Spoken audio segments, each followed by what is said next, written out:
foto-foto dulu, mana? Ya.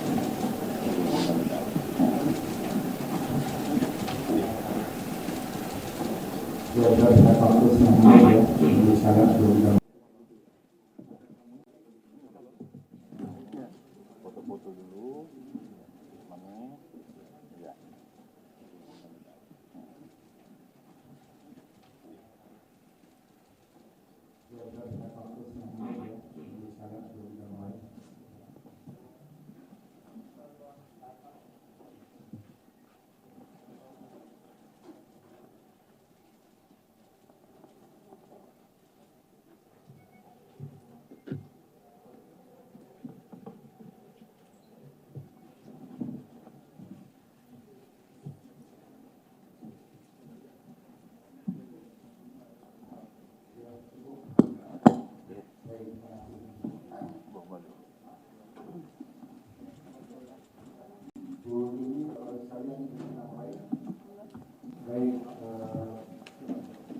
Selamat sore, Assalamualaikum warahmatullahi wabarakatuh. Salam sejahtera buat kita semua.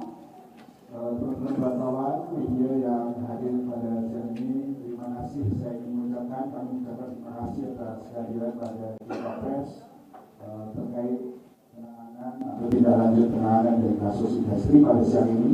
Mohon maaf undangan yang mendadak. Dan pada siang ini atau sore ini kita akan mendengarkan keterangan dan pernyataan. Izin saya akan bacakan yang pertama. Hadir di sini Ibu Yuliana, Deputi Komisioner Hukum dan Pendidikan OJK. Halo.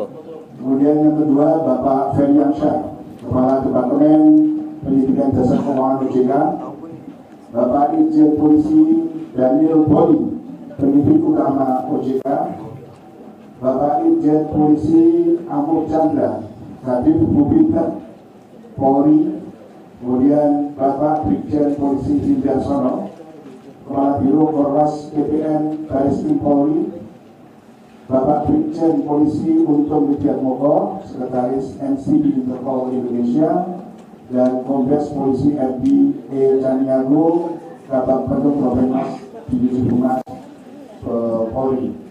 Jadi seperti yang akan sampaikan, jadi pada siang ini kita akan sampaikan keterangan pers dari Ibu Yuliana mengenai tidak penanganan dari kasus industri.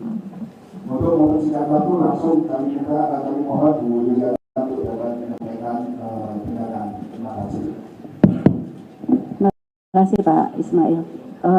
Assalamualaikum warahmatullahi wabarakatuh. Salam sejahtera untuk kita semua. Terima kasih rekan-rekan media yang sudah menunggu cukup lama ya, karena ada beberapa prosedur yang harus kami lakukan.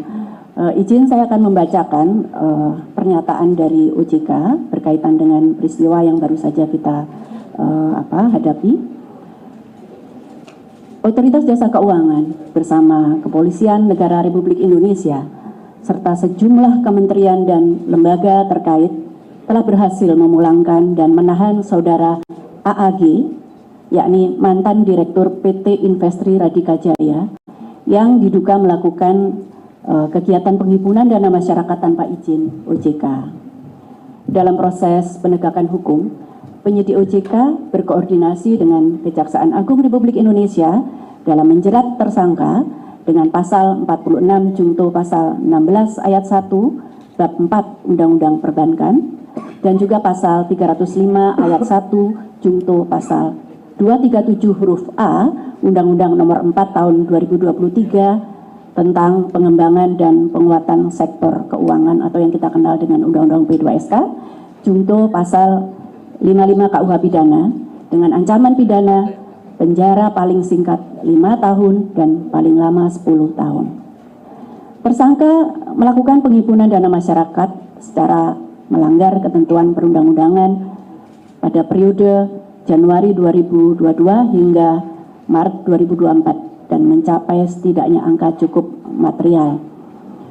Tersangka diduga menggunakan PT Radika Persada Utama atau kita sebut RPU dan PT Putra Radika Investama atau PRI sebagai Special Purpose Vehicle untuk menghimpun dana ilegal dengan mengatasnamakan PT Investri Radika Jaya atau kita kenal dengan Investri. Dana tersebut kemudian digunakan antara lain untuk kepentingan pribadi. Selama tahap penyidikan, kami menilai tersangka tidak kooperatif dan justru diketahui berada di Doha, Qatar.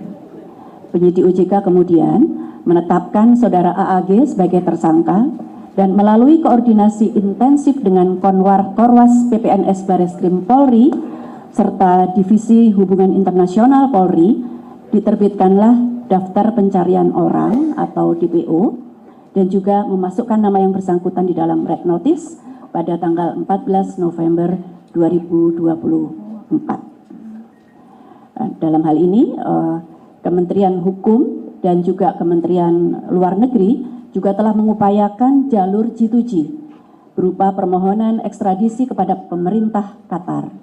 Selanjutnya, Kementerian Imigrasi dan Pemasyarakatan telah pula menetapkan pencabutan paspor dari tersangka.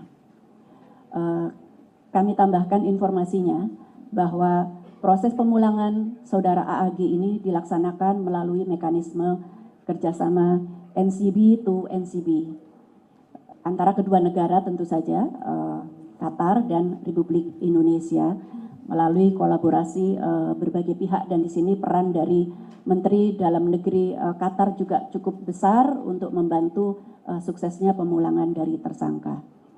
Dengan kolaborasi berbagai pihak termasuk Kementerian Luar Negeri dan tentu dukungan penuh dari KBRI di Qatar.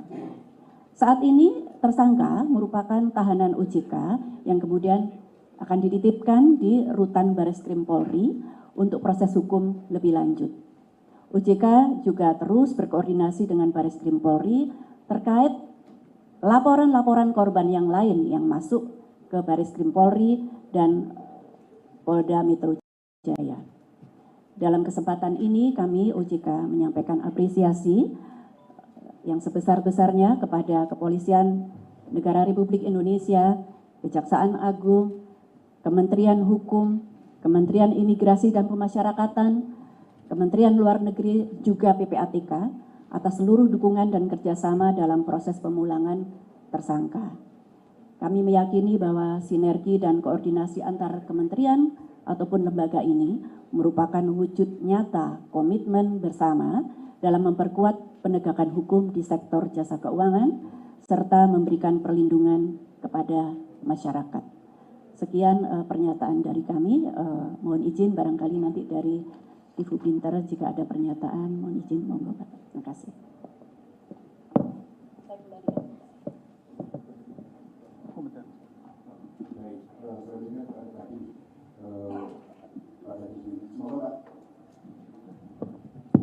Baik, terima kasih yang terhormat Ibu Yuli, Bapak Deputi Komisioner di OJK, Pak Korwas PPNS, kemudian Pak SSNCB, rekan-rekan wartawan yang saya hormati, saya banggakan semua.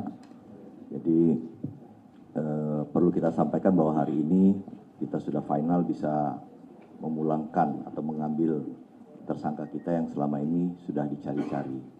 Dan kami Divisi Hubungan Internasional Polri memang memiliki satu tekad, sebagaimana sudah diarahkan oleh pimpinan Bapak Kapolri, bahwa Polri berkomitmen bahwa tidak ada tempat yang aman bagi pelaku kejahatan internasional.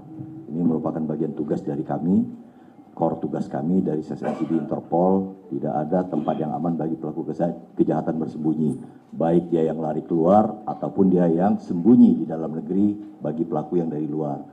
Jadi komitmen kita adalah Indonesia bukan tempat pelarian bagi pelaku kejahatan, dan Indonesia bukan tempat pelaku transnasional untuk melakukan kegiatan dan lari keluar. Pasti kami kejar dan pasti kami kembalikan.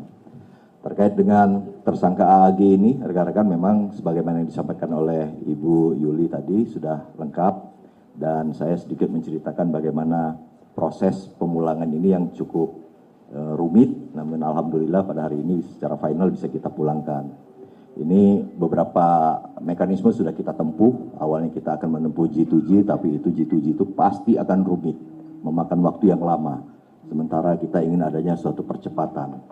Titik baliknya adalah pada saat diadakan konferensi Interpol Asia Regional di Singapura.